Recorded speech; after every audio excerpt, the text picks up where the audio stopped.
기능과 통치를 하는 기능과 재판을 하는 기능, 즉 세 가지의 기능이 다 기능을 수행하는 그런 인물을 말하고 있습니다. 즉 다스리는 왕과 전쟁을 수행하는 장군, 그 다음에 재판을 하는 재판관, 이 모든 세 가지 직책을 모두 수행하는 사람을 말합니다. 한마디로 입법, 사법, 행정 이 모든 권력을 다 가진 직책을 말합니다. 하나님의 종 여호수아가 이스라엘 군대를 이끌고 요단강을 건너서 여리고성을 무너뜨린 후에 가나안 땅을 점령하지 않았습니까? 초기에는 5지파에게 땅을 분배했는데 나머지 7지파에게는 아직도 정복하지 못한 지역을 제기를 뽑아서 배정을 합니다. 그리고 그 7지파 스스로 그 정복하지 못한 땅을 스스로 개척하도록 합니다. 그래서 각 지파가 각계 전투하면서 점령하는 시기가 바로 사사시대가 되겠습니다. 이때는 아직 나라로서 정비가 덜 됐기 때문에 힘든 시기였고 여호수아는 후계자를 지명하지 않았기 때문에 왕이 없는 상태입니다. 그래서 하나님은 그때그때 필요할 때마다 사사들을 일으켜서 이스라엘을 다스리게 합니다. 다시 말해서 아들에서 아들로 계속 세습되는 왕이 어떤 시대이기 때문에 하나님이 직접 통치를 하던 시대라고 보시면 되겠습니다. 즉 하나님이 통치를 하시는 그 시대, 신정 정치가 실현되는 그 시대라고 보시면 되겠습니다. 그래서 사사들이 나는 지파들을 보면 한 지파에서 하지 않고 여기저기 이렇게 그때 필요할 때마다 사사들이 나는 것을 우리가 볼 수 있겠습니다. 하나님께서 여호수아에게 명령하시기를 너희가 가나안 땅에 들어가면 거기에 있는 모든 족속을 다 몰아내고 그 다음에 그들이 섬기는 우상들도 다 제거해 버리라고 하였는데 이스라엘 백성은 불행하게도 그렇게 하지 않고 불순종했습니다. 그 당시 가나안 족속들은 생각보다 강했습니다. 이스라엘이 가지고 있지 않은 철기 문명을 가지고 있었고 철로 된 칼을 가지고 있었기 때문에 아주 힘든 싸움이 되었습니다. 계속 전쟁을 하자니 힘듭니다. 광야에서 계속 이동할 때보다도 한 곳에 정착해서 살아야 되니까 이젠 좀 쉬고 싶습니다. 하나님은 우상을 섬기는 가나안 족속을 전부 내쫓으라고 하셨지만 그럴 필요야 뭐 있냐. 싸우지 않고 적당히 협상을 해서 각자 잘 살면 되지. 그래서 전쟁보다는 협상을 하기 시작했고 땅을 빼앗기보다는 서로 평화롭게 살아가기를 원했습니다. 그러다 보니까 순수한 혈통을 지키기보다는 이방인들과 혼인을 하여서 혼혈이 되어갑니다. 그들은 가나안 땅에 정착한 것이 아니라 죄 가운데 정착하였던 것입니다. 여러분, 이것이 이스라엘에게 올무가 되었습니다. 하나님의 명령을 가지고 그들과 전쟁을 할 때에는 몸은 좀 피곤했지만 계속해서 승리를 할 수 있었습니다. 그런데 몸이 좀 편하자고 전쟁을 거치고 협상을 벌여서 평화롭게 살려고 하니까 이제는 하나님이 그들을 평화롭게 놔두지 않습니다. 다른 더 강한 이방 민족을 붙여서 이스라엘을 괴롭게 하는 것입니다. 이스라엘 백성 입장에서는 이방 신을 섬기는 그들과 피 흘려가면서 싸우느니 서로 좋은 게 좋은 거라고 같이 잘 사는 게 뭐가 나쁩니까? 그러나 하나님은 말씀하십니다. 그것은 평화가 아니라 거짓 평화라고 합니다. 이스라엘이 편하게 살려고 그들과 협상하다 보면은 결국에는 그들과 혼인하게 되고 그들의 우상을 섬기게 되고 나중에는 하나님의 백성이라는 생각까지 모두 빼앗기게 되는 것입니다. 그럴 때마다 하나님은 매를 드십니다. 이스라엘이 두려워서 협상함으로써 편안을 추구하는 그 가나안 족속들보다도 훨씬 더 강한 상대를 이스라엘을 괴롭히는 상대로 붙여주시는 것입니다. 그들이 평화롭게 사는 이스라엘을 침략합니다. 이스라엘은 결국은 종이 되어서 그들을 섬겨야 했습니다. 오랫동안 그들을 섬기고 나서 이스라엘이 못 살겠다고 회개를 하고 돌아서면은 그때 하나님께서는 또다시 은혜를 베풀어 주십니다. 이스라엘을 구원해 주시는 것입니다. 이것을 통하여서 하나님은 교훈하는 것입니다. 평화란 너희들이 세상과 손잡고 타협해서 얻게 되는 것이 아니다. 너희가 나에게 순종하여 나만 의지할 때에 진정한 평화가 온다. 그것을 말씀하시는 것입니다. 그래서 하나님은 이스라엘이 범죄할 때마다 그때그때 이스라엘을 괴롭히는 침략자들을 붙이시는 것입니다. 오늘 본문에 등장하는 침략자는 미디안 족속입니다. 하나님이 사사 드보라를 통하여 이스라엘을 구원해 주시는데 또 몇 년이 못 가서 범죄를 하자 이제는 미디안 족속이 쳐들어온 것입니다. 미디안 족속은 이스라엘부터 아주 먼 곳에 있습니다. 에돔이라든지 블레셋이라든지 아니면 암몬, 블레셋 이런 모든 족속들은 이스라엘과 딱 이렇게 붙어 있습니다. 국경을 맞대고. 그러나 미디안 족속은 아주 먼 곳에 아라비아 사막, 지금의 사우디아라비아에 있는 그 먼 곳에 있는 미디안이 쳐들어온 것입니다. 얼마나 미디안이 강했으면 그 먼 곳까지 쳐들어왔겠습니까?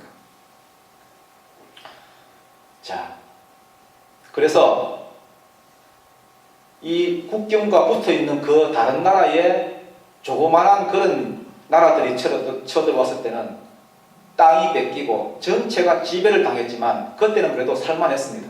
왜냐하면 농사를 지어서 그들이 요구하는 그 조공을 갖다 바치면 그 남는 것 가지고 먹고 살기 때문입니다.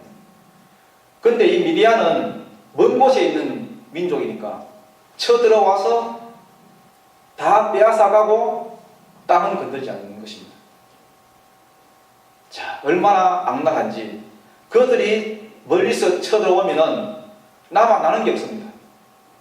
1년 농사를 실컷 다 지어 놓으면은 꼭 수확철에만 쳐들어와서 몽땅 다 빼앗아가는 것입니다. 해마다 이렇게 하니 먹고 살 수가 없습니다.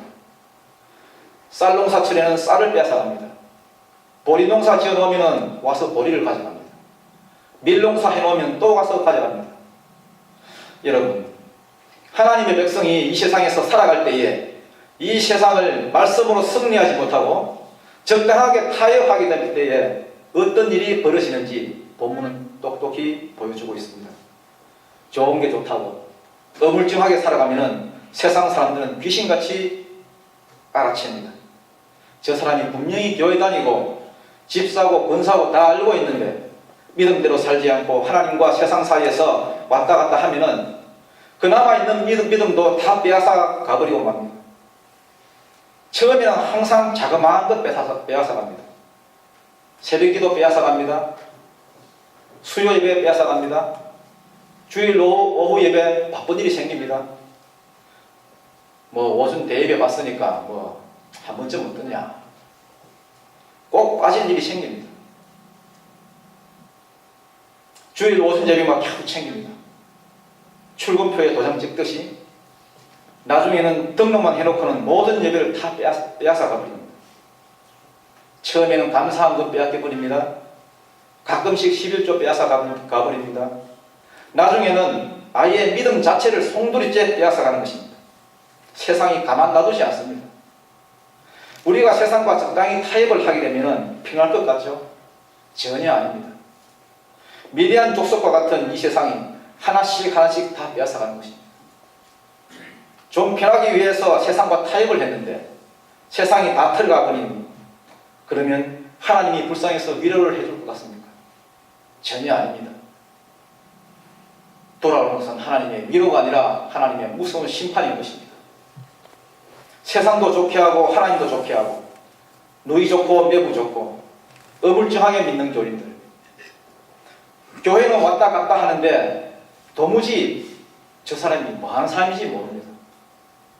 세상 속에서 혹은 삶 속에서 도무지 신앙인으로서 증명이 안 된 교인들입니다.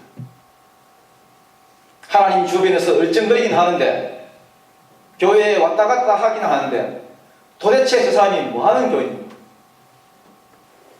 이렇게 덥지도 차지도 않은 신앙은 세상은 좋아할지 모르지만 하나님은 그 입에서 토해내는 것입니다.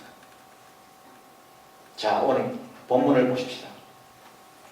미디안 족속이 이렇게 악랄하게 모든 것을 빼앗아가는 이런 때에 하나님께서 누구에게 나타났습니까? 사사 기드온에게 나타났습니다. 이때는 사사가 아니죠. 무엇이라고 말합니까? 12절에 큰 용사여 여호와께서 너와 함께 계시도다 이런 말씀을 합니다. 그런데 기드온은 이스라엘이 저지른 죄악은 생각지도 않은 채 하나님께 묻고 있습니다. 오 나의 주여, 여호와께서 우리와 함께 계시면 어찌 이 모든 일이 우리에게 일어났나이까. 다시 말해서 하나님이 우리와 함께 하시는데도 왜 저놈들이 이렇게 우리를 괴롭히도록 모아둡니까? 여러분, 저는 요즘 많은 이야기를 듣습니다. 전도사님, 우리 가정은 왜 이래요? 왜 믿고 있는데 왜 이렇습니까? 우리 교회는 왜 이래요?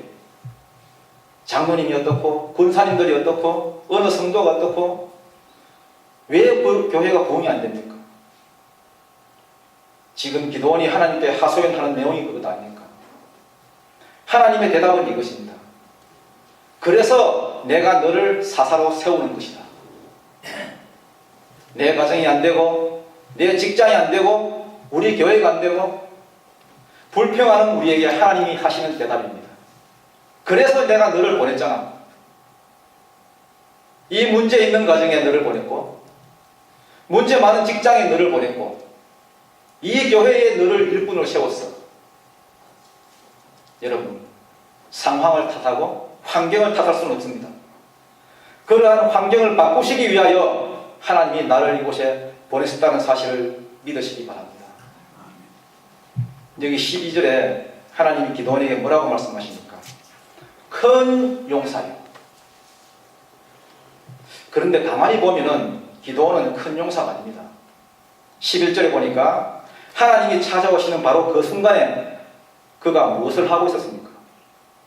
지금 미디안 적군들이 쳐들어와서 쌀이며 밀이며 곡식들을 다 빼앗아가기 때문에 백성들이 못 살겠다고 아우성을 치는데도 만약에 기드온이 하나님이 정말 인정한 대로 큰 용사라고 한다면 어떻게 해야 됩니까? 적군들 몰래 무슨 무술을 연마한다든지 체력 단련이라도 해서 싸울 준비를 해야 되는 거 아닙니까?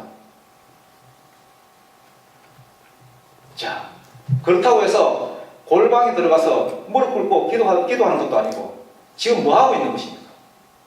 하도 적군들한테 쌀 뺏기고 밀 뺏기고 곡식 다 뺏기고 나니까 이제는 남는 게 없어. 그나마 좀 남아있는 것 안 들키게 혼자만 먹으려고 몰래 숨어서 보리알 까고 있는 것입니다. 얼마나 비겁하고 이기적인 인간입니까? 얼마나 쫑상입니까? 자, 벳세다 들에서 한 아이는 자기의 먹을 그 보리떡을 예수님께 드림으로써 그 5,000명이 되는 그 수많은 사람들을 배부르게 먹인 기적이 일어났습니다. 그러나 기드온은 혼자만 몰래 먹으려고 숨어서 꼼지락거리고 있습니다. 하나님이 말씀하신 큰 용사와는 완전히 이거는 뭐 잘 안 맞습니다. 그런데 하나님이 왜 하필 이런 인간에게 찾아오셔서 너 큰 용사여 그렇게 말씀하시는 것입니까? 기드온은 큰 용사가 결코 아닙니다. 그는 적군들이 무서워 숨어 지내면서 자기 생계에 바쁜 인간입니다. 밖에서 인기치기로 나면은 간이 콩알만해지는 인간입니다. 우리가 알고 있는 그 기드온과 300명 용사, 그 용감한 그러한 모습과는 너무나도 다르지 않습니까? 기드온 스스로도 고백합니다. 미안했던지. 15절에 나의 집은 므낫세 지파 중에서 가장 약한 집안이고 그 중에서도 나는 가장 보잘것없는 자입니다. 자, 하나님이 큰 용사로 불러주니까 참 미안합니다. 자기 스스로 봐도. 자기 행동하는 게 얼마나 부끄럽겠습니까?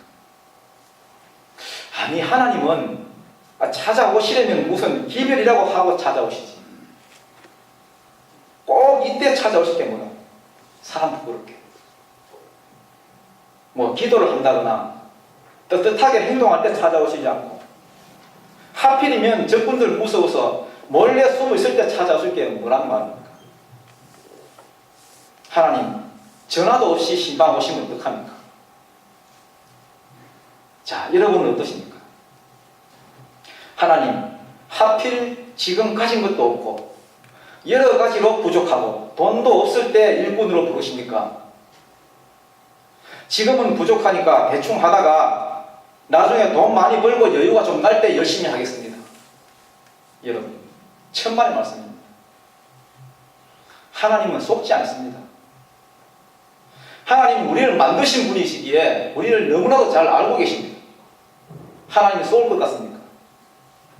네가 여유가 있고 없고가 아니라 네가 여유가 없고 아쉬우니까 나에게 붙어 있는 거지, 조금만 여유가 있어봐, 너는 하나님 찾는 것이 아니라 네 몸 치장하기 바쁠 텐데. 여러분, 지금 불러주실 때 열심히 하시기 바랍니다. 환경 탓하지 말고 능력 탓하지 말고 일을 시킬 때 최선을 다하시기 바랍니다. 인생은 짧습니다. 긴 것 같지만 인생은 잠깐입니다. 10년 세월 금방 다 갑니다. 어느 새에 여유 찾고 어느 새에 능력 찾고 할 시간이 없습니다. 엊그제 집사가 된 것 같은데 벌써 머리가 100발이 되어갑니다. 작은 일에 충성하지 못하면 큰 것을 맡을 기회조차 없습니다. 이 말씀 꼭 기억하시고 충성하시는 여러분이 다 되시기를 간절히 바랍니다. 자, 그런데 이해가 가지 않는 것은 하나님은 왜 이런 하찮은 인간 기드온에게 찾아와서 큰 용사여 하고 부르시는 것입니까? 듣기 좋으라고 그런 말씀하십니까? 하나님이 뭐 꿀릴 게 뭐가 있습니까? 뭐하러 듣기 좋게 말을 하는 것입니까? 그것은 아닙니다. 하나님은 도우러 오셨는데, 자, 큰 용사여, 그 다음에 나오는 구절이 중요합니다. 뭐라고 말씀하십니까? 여호와께서 너와 함께 하시도다. 아멘.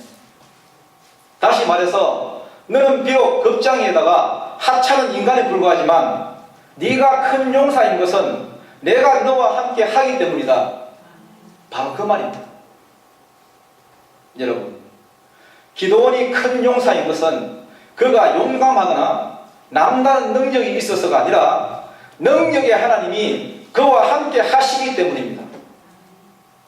하나님은 그 인간의 능력을 보시고 일을 맡기시는 분이 전혀 아닙니다. 하나님은 인간과는 다릅니다. 인간은 사람의 능력 보고 뽑아서 그에게 일을 맡깁니다. 그러나 하나님은 먼저 일을 맡겨놓고 그 다음에 그 일을 감당할 능력을 주시는 분이 있을 믿기 바랍니다. 그것은 누구라도 하나님 앞에서 자랑하지 못하게 하기 위하여 그렇다고 고린도전서에서 말씀하고 있습니다. 여러분, 비단 기드온 혼자만이 아닙니다. 사사기에 등장하는 모든 인물들은 하나같이 이렇습니다. 인간적으로 문제가 많은 자들이요, 하나님의 부르심을 받은 이후에도 여전히 문제를 안고 살아가는 인간들입니다. 그럼에도 불구하고 하나님의 부르시고 세우시면 결코 후회가 없으십니다. 왜냐하면 하나님은 그 쓸모없는 인간을 큰 용사로 만들어 가실 것이기 때문입니다. 사사로 쓰임받은 에훗이라는 그 인간은 오른손을 못 쓰는 왼손잡이 장애인이었습니다. 사사 바락은 여자 드보라의 치맛자락만 붙잡는 못난 남자였습니다. 입다라는 사사는 기생이 낳은 사생아였고, 우리가 잘 아는 삼손은 나실린으로 태어났지만 여자만 밝히는 천하의 남본꾼이었습니다. 그러나 그들 위해 성령이 임하는 순간 그들은 전혀 다른 사람으로 쓰임받은 것입니다. 겁쟁이, 하찮은 인간이 큰 용사로 쓰임받은 것입니다. 자신의 부족함에도 불구하고 찾아오셔서 큰 용사로 만들어주시는 하나님 앞에 마침내 기드온은 제단을 쌓았습니다. 그 제단 이름이 무엇입니까? 24절에 여호와 샬롬. 무슨 뜻입니까? 여호와 샬롬. 하나님의 평강. 하나님의 평강인 것입니다.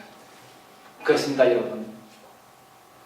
평강은 세상과 잘 타협해서 적당히 잘 살아보자 이런 것이 아닙니다. 평강은 세상으로부터 오지 않습니다. 세상이 주는 평강은 가짜 평강입니다. 진정한 평강은 어디에서 옵니까? 바로 부족한 나에게 찾아오셔서 큰 용사로 만들어주시는 분, 바로 하나님이 나와 함께 하실 때 참된 평강이 오는 것입니다. 전에는 기드온이 적군들로부터 숨어 지냄으로써 가짜 평강 속에 안주했지만 이제 하나님의 평강을 맛보았기 때문에 가만히 있을 수가 없습니다. 그는 담대하게 세상 밖으로 뛰쳐나갔습니다. 그리고는 세상을 향하여 진짜 가짜 평화가 아니라 전쟁을 선포합니다. 그날 밤에 하나님의 명령을 받은 그는 아버지가 섬기던 바알의 우상들을 몽땅 헐어버렸습니다. 전에는 좋은 게 좋다고 우상과 무탈하게 잘 지내는 것이 평강인 줄 알았는데 이제 진정한 평강이 되시는 하나님을 만난 이상 그 바알은 더 이상 평강이 아니라 적인 것입니다. 바알을 향하여 싸우는 것이 평강을 가져오는 것입니다. 따라서 그는 여호와의 제단을 쌓고 바알의 제단은 허물어 버린 것입니다. 여호와의 제단을 쌓고 바알의 제단은 허물어 버린 것입니다. 여러분의 바알은 무엇입니까? 여러분을 하나님께 향하지 못하도록 방해하는 그 바알이 무엇이냐 이 말입니다. 그것들은 여러분들에게 평강을 줄 수가 없습니다. 여러분을 일꾼으로 큰 용사로 불러주신 하나님의 평강, 여호와 샬롬을 의지하시기 바랍니다. 여호와 샬롬을 위하여 복음을 들고 나아가 세상과 싸우시기 바랍니다. 하나님은 지극히 작고 지극히 부족한 여러분들을 또한 지극히 큰 용사로 만들어 나갈 것입니다. 여러분, 주님의 교회를 생각하시기 바랍니다. 하나님이 붙들지 않으면 우리는 이 세상에서 전멸입니다. 여호와의 영, 성령이 붙들지 않으면 우리는 살아갈 수가 없습니다. 이 세상에는 우리를 헤아리는 자가 너무나 많습니다. 우리의 가정을 헤아리는 자가 너무나 많습니다. 우리의 교회를 헤아리는 자가 너무나 많습니다. 악한 세력이 하나님의 백성을 압제하고 지배하는 상황에서, 주님의 교회가 무너지는 상황에서 모두가 숨을 죽이고 숨어서 자기 생계에 바쁘고 세상과 손잡고 나 혼자만 평안을 찾고 있는 이 현실은 너무나도 단단해서 아무도 깰 수가 없습니다. 오직 하나님만이 이런 세상과 짝하는 이러한 현실들을 깨어 부수고 이 공존 체제를 완전히 흔들어 놓을 수 있는 분입니다. 여러분, 이 세상과 적당히 타협함으로써 각자 평안을 구하지 마십시오. 주님의 교회를 생각하십시오. 나 혼자만의 평안을 추구한다면 하나님은 그 평안을 흔들어 놓으실 것입니다. 그러나 여호와 샬롬, 하나님의 평강을 들고 세상 속으로 들어가 불편을 감수하면서까지 세상과 싸우는 자에게는 하나님이 그의 평강이 되실 것입니다. 여러분, 형편이 어렵다고 낙심하지 말기 바랍니다. 나는 어려서 안 된다고 생각하지 마시기 바랍니다. 나는 늙어서 안 된다, 그런 생각하지 말기 바랍니다. 나이가 많다고 낙심하면 죽는 것밖에 더 남았겠습니까? 성령님은 우리 형편이 어떠한지, 나이가 어떠한지 그거 따져가지고 일하시는 분이 아닙니다. 하나님은 약해 빠진 기드온에게 찾아오셔서 큰 용사로 삼아주셨습니다. 그것이 성령의 능력입니다. 여러분, 성령의 능력을 제한하지 마십시오. 성령님은 살아계셔서 여러분들을 일으키시는 분이십니다. 성령님이 여러분들에게 감동을 주시면 그대로 하시면 됩니다. 성령의 능력을 제한하지 마십시오. 성령의 부르심을 업신여기지 마십시오. 그러면 성령으로부터 뿌림을 받을 것입니다. 이 말씀을 꼭 기억하시면서 비록 내 모습은 지금 이래도 나는 한평생 주님의 큰 용사로서 주님의 몸된 교회를 위하여 충성하겠다, 다시 말하는 여러분들이 다 되시기를 간절히 바랍니다. 기도하겠습니다. 하나님 아버지, 감사합니다. 부족하고 못난 우리에게 찾아오셔서 큰 용사로 삼아주신 주님, 주님의 그 놀라운 은혜를 감사드립니다. 주의 자녀들이 세상에서 복음을 가지고 살아가기가 여간히 힘든 때가 아닙니다. 우리는 때로는 미디안과 같은 세상으로부터 숨어서 혼자 평안을 찾을 때가 얼마나 많았습니까? 나 혼자 편하자고 세상과 짝한 적이 얼마나 많았습니까? 그럼에도 불구하고 우리를 주님의 용사로 삼아 주셨으니 앞으로는 주님의 충성된 일꾼으로 살게 하여 주시옵소서. 우리 성도들의 형편을 살펴주시옵고 천국 가는 그날까지 성령님이 인도하여 주시옵소서. 우리를 구원하여 주신 예수 그리스도의 이름 받들어 간절히 기도드립니다. 아멘.